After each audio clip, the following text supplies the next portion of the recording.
हाँ तो भाई फाइनली मंडे नाइट रॉ हो चुका है खत्म और इसकी शुरुआत ही ना दोस्तों रिया रिप्ली, लिव मॉर्गन और डोमिनिक मिस्टीरियो से होती है, जहां पर भाई इनके बीच वही सब बातें होती हैं कि जो कि डोमिनिक मिस्टीरियो आजकल लिव मॉर्गन के साथ कर रहे हैं। और रिया रिप्ली भाई डोमिनिक के धोखा देने को भी लेकर बात करती है कि इनको ना इतना कुछ खास फर्क पड़ा नहीं है इससे। इसके बाद तो भाई ना डोमिनिक मिस्टीरियो जो कि लिव मॉर्गन के साथ स्टेज के टॉप एरिया पे भाई खड़े रहते हैं और ये अब भाई ना इसका रीजन बताते हैं कि आखिर क्यों इन्होंने रिया रिप्ली को धोखा दिया था समर स्लैम में। और इनका कहना है कि मैं एक मैन हूँ और आप मुझे हर एक जगह लेकर घूम रही थी, बल्कि आपने मुझे मामी बोलने के लिए भी मजबूर किया था, लेकिन अब मैं ऐसी वुमेन के साथ में हूँ ना जो मुझे गेम्स खिलाती हैं, दूसरे चीजें करने के लिए देती हैं, बल्कि और भी बहुत कुछ जो आप नहीं दे सकती हैं। मतलब भाई यहाँ पर ना काफी ज्यादा डबल मीनिंग्स वाली बातें होती हैं इनके बीच में और फैंस भाई सेगमेंट को भाई फुल एंजॉय कर रहा था। बल्कि इसके बाद तो दोस्तों रिया रिप्ली खुद को क्रेडिट भी देती हैं कि डोमिनिक मिस्टीरियो आप जो भी है ना और 2 सालों में आपके अंदर जो भी बदलाव आए हैं और जो कुछ भी आपने हासिल किया है वो सब मेरी बदौलत ही हुआ है,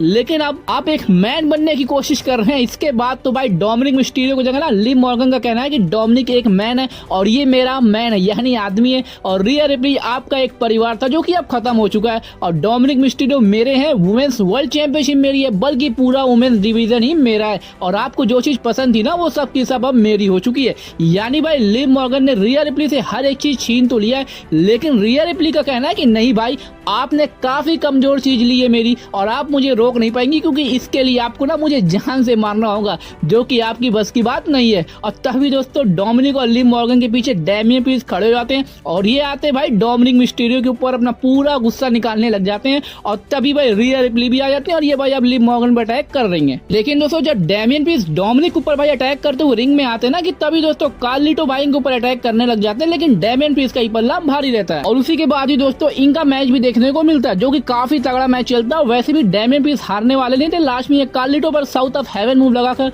पिन करके मैच में विक्ट्री ले लेते हैं। तभी भाई पीछे भाई बाकी जजमेंट डे के मेंबर भी इनके ऊपर अटैक करने लग जाते हैं, लेकिन तभी दोस्तों रिया रिप्ली की एंट्री होती है और इसके बाद तो भाई सभी रिंग छोड़कर भाग जाते हैं। लेकिन भाई आज फिर से ना जेडी मैकडॉन भाई घेरे में आ जाते हैं और लास्ट वीक की तरह भाई आज भी डैमियन प्रीस्ट के ऊपर काफी तगड़ा साउथ ऑफ हेवन मूव लगाकर उनको वही ढेर कर देते हैं। इसके बाद दोस्तों रिया रिप्ली और डैमियन प्रीस्ट भाई एक दूसरे को गले लगाते हैं कि उधर भाई डोमिनिक मिस्टीरियो को भाई अभी भी मन नहीं भरा था और ये टॉप एरिया पर से भाई डाइव लगाने की कोशिश करते हैं, लेकिन भाई मिड एयर में ही डैमियन प्रीस्ट इनको पकड़ लेते हैं और ये चीज तो देखकर भाई काफी कूल लग रहा था। इसके बाद भाई ये इनको पकड़ के रिया रिप्ली को हैंड ओवर कर देते हैं और जैसे ही भाई रिया रिप्ली इनके ऊपर रिप टाइड लगाने जाती है ना कि तभी दोस्तों लिव मॉर्गन आज डोमिनिक मिस्टीरियो को सेव कर लेती है। तो भाई यहाँ से तो ऐसा क्यों लग रहा है मुझे कि बहुत जल्दी ना हमको इनके बीच एक मिक्स टैग टीम मैच देखने को मिलने वाला है। जी हाँ दोस्तों, और इसकी होने की पॉसिबिलिटीज भी काफी ज्यादा लग रही है। लेकिन खैर दोस्तों वो तो बात की बात है कि कब डब्ल्यूडब्ल्यूई इस मैच को करवाती है, लेकिन मंडे नाइट रॉ की शुरुआत तो भाई काफी शानदार तरीके से हुई है और अभी तो भाई बहुत कुछ आना बाकी है शो पर। वैसे दोस्तों आपका इस स्टार्टिंग सेगमेंट को लेकर क्या ओपिनियन है हमको कमेंट सेक्शन में जरूर बताइएगा। उसके बाद दोस्तों शो पर आता है ओडिशा जोन्स का in ring debut match mister Vinnie के अगेंस्ट में और न्यू डे के मेंबर्स भी इनके साथ आए हुए थे और यहाँ पर भाई ये काफी आसानी से इनके ऊपर स्पिनिंग स्लैम लगा के पिन करके मैच में विक्ट्री ले लेते हैं। उसके बाद दोस्तों शो पर आता है alpha academy versus American made के बीच में टैग टीम मैच और ये दोस्तों ना टेक्सास टोर्नेडो वार मैच था जो कि एक तरीके से नो डिस्क्वालिफिकेशन वाला था मैच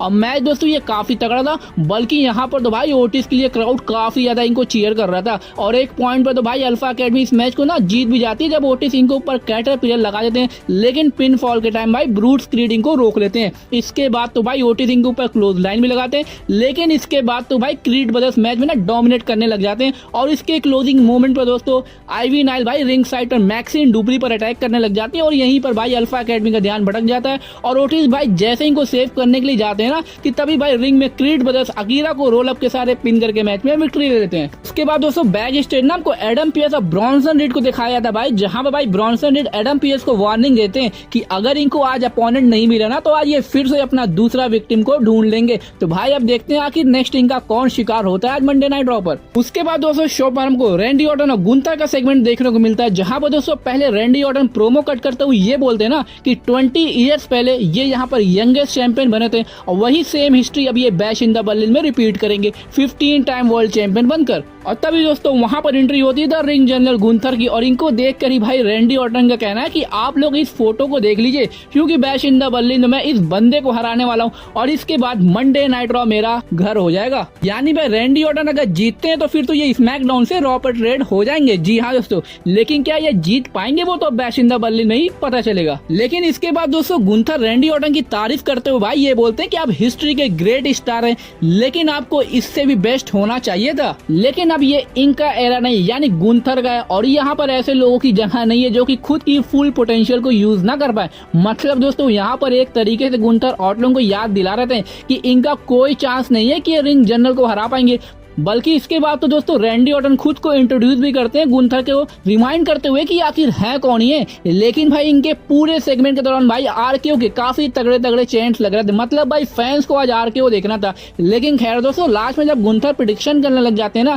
कि आखिर बैश इन द बर्लिन में क्या होने वाला है, जिसमें तो भाई इनका पहला प्रिडिक्शन ये था कि वर्ल्ड हैवीवेट चैंपियनशिप मैच में ये रैंडी ऑर्टन को हराने वाले, और दूसरा ये था कि रैंडी ऑर्टन को ये ऐसा बीटअप देंगे ना कि दोबारा कभी इस चैंपियनशिप को होल्ड नहीं कर पाएंगे। तो भाई यहाँ पर गुंथर काफी ज्यादा कॉन्फिडेंट दिख रहे थे। लेकिन इसके बाद भाई जब ये रैंडी ऑर्टन के फादर और उनके ग्रैंडफादर दोनों को भाई बकवास बोल देते हैं और ऑर्टन को उनसे भी ज्यादा, तो इसके बाद तो भाई रैंडी ऑर्टन का दिमाग ही घूम जाता है और तभी भाई ड्रू मैकिंटायर की एंट्री होती है और उधर भाई गुंथर का ध्यान इन पर ही था और इतने में भाई रैंडी ऑर्टन इनके ऊपर आरकेओ आउट ऑफ नोवेल लगाकर उनको वहीं ढेर कर देते हैं। और दोस्तों इसके बाद ड्रू मैकिंटायर जैसे ही रिंग की तरफ अपनी बेल्ट निकाल कर भाई बढ़ते ना, और यहाँ पर लगा भाई जैसे ही रैंडी ऑर्टन में अटैक करने वाले, लेकिन तभी भाई सीएम पंक वहां पर आ जाते हैं और अब भाई ये दोनों ही लोगों के बीच में ब्रॉल मच जाता है, जहां पर भाई ये ड्रू मैकिंटायर की बेल्ट से इनके ही ऊपर काफी तगड़े तरीके से अटैक करते हैं कि मैकिंटायर को भाई वहां से भागना पड़ जाता है। तो भाई आज अगर आपने नोट किया होगा ना तो काफी टाइम बाद भाई रैंडी ऑर्टन और सीएम पंक को सेम एरिना में देखा गया और ये भाई ऐसा मोमेंट है ना जो कि कभी किसी ने सोचा नहीं होगा कि ऐसा भी पल डब्ल्यूडब्ल्यू में आ सकता है। लेकिन भाई डब्ल्यूडब्ल्यू तो डब्ल्यूडब्ल्यू है, यहाँ पर नेवर से नेवर वाली कंडीशन रहती है। खैर दोस्तों वैसे आजकल रॉ का एपिसोड भी काफी शानदार चल रहा है और वैसे भी डेमियन प्रीस्ट और रिया रिप्ली का मैच भी ऑफिशियल हो चुका है बैश इन द बर्लिन में, वो भी मिक्स टैग टीम मैच। जी हाँ दोस्तों, अगेंस्ट डोमिनिक मिस्टीरियो और लिव मॉर्गन के बीच में। तो भाई मजा तो अब काफी आने वाला है इनके मैच को देखने में और अब इसके लिए तो भाई मैं काफी ज्यादा एक्साइटेड भी हूँ। खैर दोस्तों वैसे आपका क्या रिएक्शन है इस मैच पर, हमको जरूर बताइएगा। उसके बाद दोस्तों शो पर आता है मिज वर्सेस ब्रॉन्सन रीड के बीच में सिंगल्स है। मैच तो दोस्तों एवरेज ही था और मैच में सुनामी लगा के ब्रॉन्सन रीड को विक्ट्री तो मिल जाती है, लेकिन भाई बंदा आज फिर से अपना डोमिनेशन कंटिन्यू रखता है। क्योंकि इसके बाद दोस्तों ये मिस पर जैसे दूसरी बार सुनामी के लिए जाते हैं ना कि तभी भाई आर्थर इनको रोक लेते हैं और भाई यही इनकी सबसे बड़ी गलती थी। इसके बाद तो भाई ब्रॉन्सन रीड ने जो इनके ऊपर सुनामी लगाना शुरू किया ना, भाई रुक ही नहीं रहे। ऑफिशियल और जनरल मैनेजर एडम पीएस भी आ जाते हैं, लेकिन इसके बावजूद दोस्तों ये इनके ऊपर भाई कम से कम 3 से 4 सुनामी तो लगा ही देते हैं।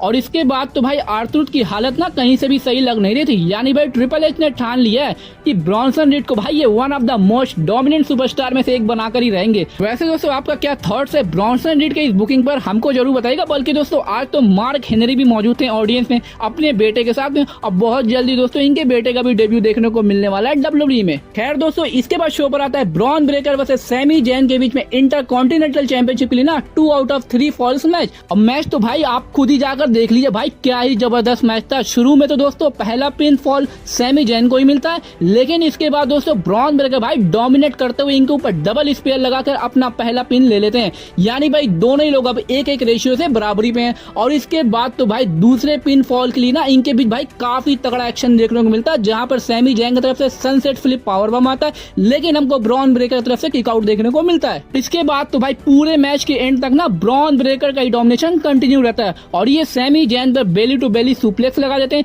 लेकिन लास्ट में दोस्तों जब Sami Zayn top of the rope पर से मूव के लिए जाते हैं ना कि तभी भाई मिड एयर में ही ब्रॉन ब्रेकर इनके ऊपर काफी तगड़ा स्पेयर लगाकर इन करके मैच में विक्ट्री ले लेते हैं और अपनी चैंपियनशिप को सक्सेसफुली रिटेन भी। भाई ये था ब्रॉन ब्रेकर का पहला डिफेंस और ये भाई काफी तगड़ा भी था और उम्मीद यही करते हैं कि इनका ये रन थोड़ा लंबा चले। वैसे दोस्तों सैमी जैन हारे तो जरूर है, लेकिन अब बहुत जल्दी इनका सिंगल रन एंड होने वाला है जब यदि ओजी ब्लड लाइन को ज्वाइन कर लेंगे। लेकिन खैर दोस्तों वो जब होगा तो पता ही चल जाएगा। लेकिन दोस्तों आपको कैसा लगा था आज का मंडे नाइट रॉ, हमको कमेंट सेक्शन में जरूर बताइएगा और अगर वीडियो अच्छी लगी तो इसको लाइक और ज्यादा शेयर जरूर करिएगा ऐसी डब्ल्यूडब्ल्यूई की इंटरेस्टिंग वीडियोस के लिए।